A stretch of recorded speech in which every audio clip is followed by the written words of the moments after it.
வித்யாஸ்ரீ சுப்பிரமணியம். பெண்கள் நாட்டின் கண்கள் அப்படின்னு சொல்கிறாங்க. பெண்கள் நாட்டின் கண்கள்னா அப்போது கண்ணுக்கு எவ்வளோ முக்கியத்துவம் கொடுக்கணும் இல்லையா? கண் எவ்வளோ முக்கியமான விஷயம். ஆனால் எல்லாருமே அந்த அளவுக்கு முக்கியத்துவம் கொடுக்குறாங்களா?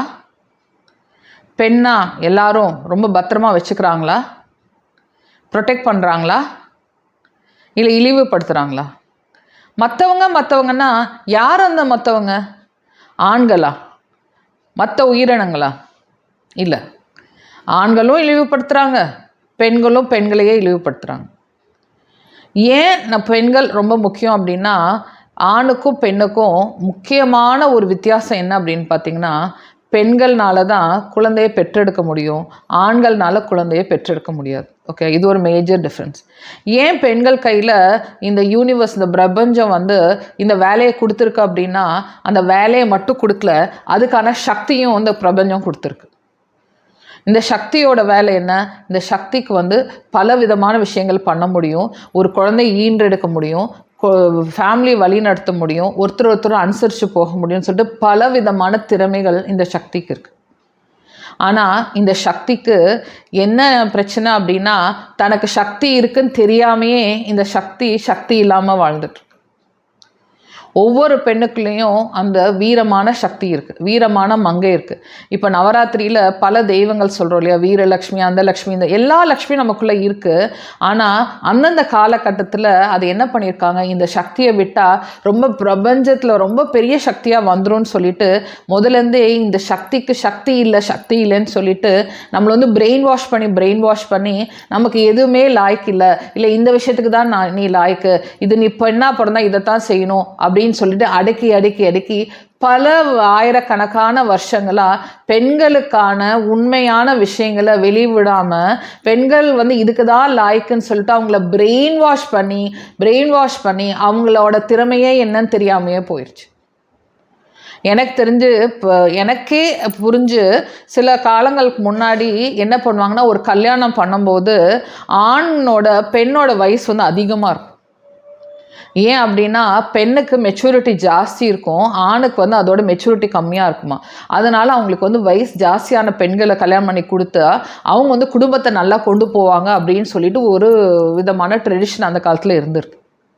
அப்புறம் மாறி பெண்களோட திறமையை பார்த்து, பெண்களோட சக்தி பார்த்து அவங்க என்ன பண்ணியிருக்காங்க, அதை குறைச்சி என்ன பண்ணியிருக்காங்க, ஆணோட வயசு ஜாஸ்தியாகவும் பெண்ணோட வயசு கம்மியாகவும் கல்யாணம் பண்ண ஆரம்பித்தாங்க.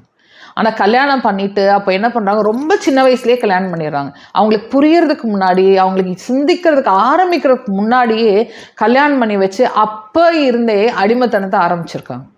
பெண்ணா இதுதான், பெண் இப்படி தான் இருக்கணும், பெண் யாரையும் பார்க்கக்கூடாது, பெண் எதையும் பண்ணக்கூடாதுன்னு சொல்லிட்டு பெண்ணை முடக்கி வைக்க ஆரம்பிச்சிருக்காங்க. அப்போ என்ன பண்ணிருக்காங்க, இந்த ப்ராஜெக்டை பல ஆயிரம் வருஷத்துக்கு முன்னாடியே அந்த பிஞ்சு குழந்தை புரியறதுக்கு முன்னாடியே பண்ண ஆரம்பித்தாங்க. அது மட்டும் இல்லாமல் ஒரு பெண் ரொம்ப இப்படி தான் இருக்கணும் அப்படின்னு சொல்லிட்டு அவங்கள பண்ணாங்க. அதே மாதிரி ஒரு ஆண் சின்ன வயசாக இருக்கும்போது நீ ஒரு ஆண்மகன், நீ ஒரு வீரமகன் சொல்லி வளர்த்துருந்தாங்க.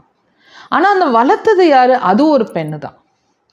இதில் சதி எப்பொழுதுமே ஆண்கள் பெண்களை அடக்குனாங்கன்னு சொல்ல முடியாது, பெண்ணையும் பெண்ணை அடக்குனாங்க. ஏன்னா புரியாத்தனம். அவங்கள டோட்டலாக பிரெயின் வாஷ் பண்ணி அவங்க டிஎன்ஏலேயே இதை தான் இருக்கணும், ஒரு பெண்ணாக இப்படி தான் இருக்கணும்னு சொல்லிகிட்டே வளர்த்திட்டாங்க. இப்போது காலம் மாறி போயிடுச்சு.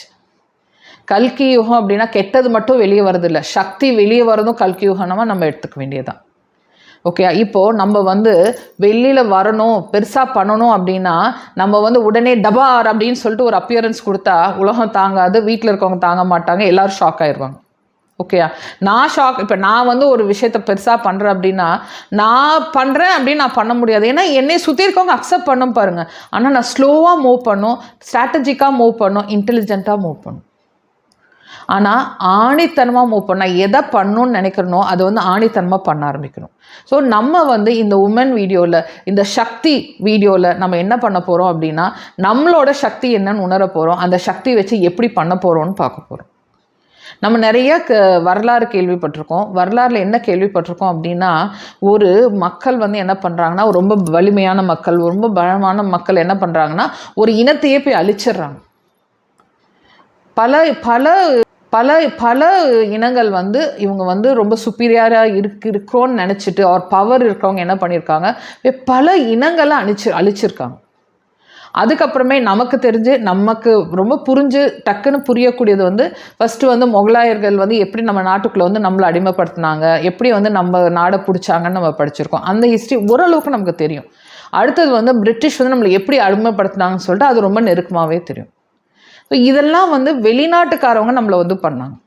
வெளிநாட்டுக்காரவங்க வந்து நம்மளை அடிமைப்படுத்தினாங்க, நம்ம வெளிநாட்டுக்காரவங்க வந்து நம்மளை வந்து எப்படி ஏமாற்றினாங்க, நம்ம நாட்டை எப்படி பிடிச்சாங்க, இதெல்லாம் பார்த்தோம். ஓகேயா?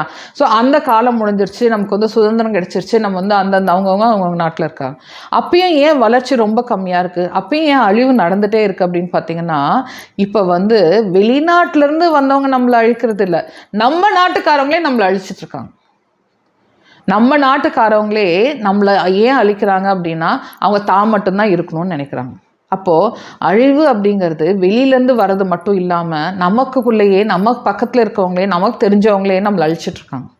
ஆனால் என்ன இதில் விசேஷம் அப்படின்னா, நம்மளை அழிக்கிறாங்கன்னு சொல்லிட்டு அவங்களுக்கு தெரியும், நமக்கு தெரியறதில்ல. நம்ம வந்து அழிவை நோக்கி தெரியாதனமாக நம்ம அந்த கூட்டத்தில் உழுந்து போயிட்டே இருக்கோம். இப்போது ரீசெண்டாக நீங்கள் பார்த்துருக்கீங்க இல்லையா, ட்ரக்ஸ் பற்றி வந்திருக்காங்க.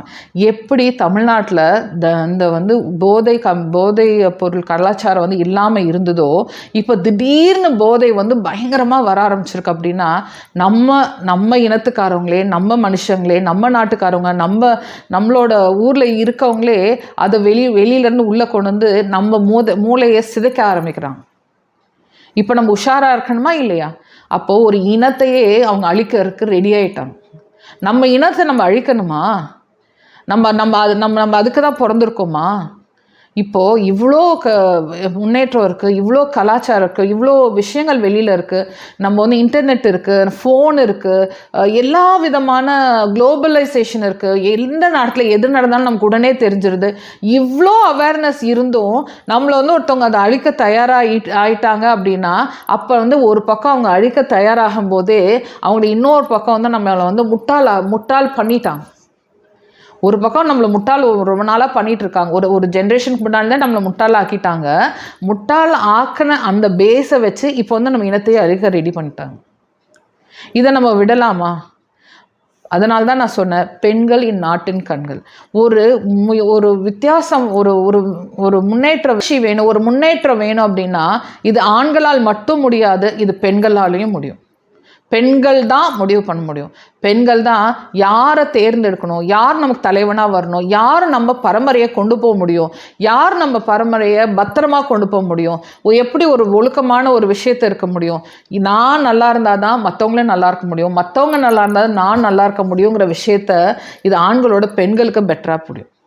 அப்போது நம்ம யாருக்கு எந்த தலைவனை நம்ம தேர்ந்தெடுக்கிறோம், கரெக்டாக தேர்ந்தெடுக்கிறோமா இல்லையா?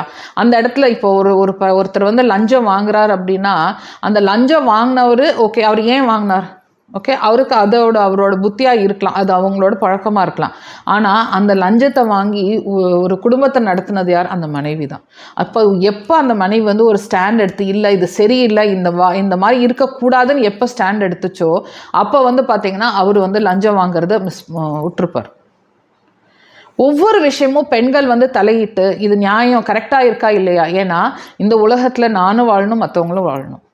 நான் மட்டும் வாழணும்னு நினைக்கிறவன் அவன் வந்து இனத்தை அழிக்க ரெடி ஆகிட்டான்னு அர்த்தம். மற்றவங்களும் வாழ்கிறவன்னு நினைக்கிறவன் இனத்தை அடுத்த லெவலுக்கு கொண்டு போகிறான்னு அர்த்தம். ஸோ இதை நம்ம நல்லா புரிஞ்சுட்டு யாரை தலைவனாக தேர்ந்தெடுக்கணும், நம்ம பெண்கள் எப்படி இருக்கணும், பெண்கள் எந்தெந்த மாதிரி விஷயத்துக்கு அடிமைப்படுத்துகிறாங்க, எந்தெந்த விஷயத்துக்கு நம்மளை அடிமைப்படுத்திக்கிறோம், இந்த மாதிரி பல விஷயங்கள் தான் இந்த வீடியோன்னு நம்ம பார்க்க போகிறோம். ஸோ பெண் சக்தி, இந்த பெண் சக்தி நமக்குள்ளே எப்படி இருக்குது, அதை எப்படி மேனிஃபெஸ்ட் பண்ணலாம், அதனால் நம்ம எந்த மாதிரி விஷயத்தை வீட்டுக்கு கொண்டு வரலாம், இதை வந்து இந்த வீடியோவில் பார்க்க போகிறோம். ஓகேயா? ஸோ நீங்கள் என்னோடய வீடியோ எல்லாமே ஃபாலோ பண்ணி பாருங்கள். உங்களுக்கு கிடைச்ச ஐடியாவை, என்னோட பெட்டரான ஐடியா உங்களுக்கு கிடைச்சா என்னோடய கமெண்ட் பாக்ஸில் கமெண்ட் பண்ணுங்கள். ஓகேயா? நான் வித்யாஸ்ரீ சுப்ரமணியம், நான் குழந்தை வளர்ப்பு பயிற்சியாளர், இப்போது ஒரு பெண் புரட்சியாளராகவும் ஆயிட்டேன். ஓகேயா?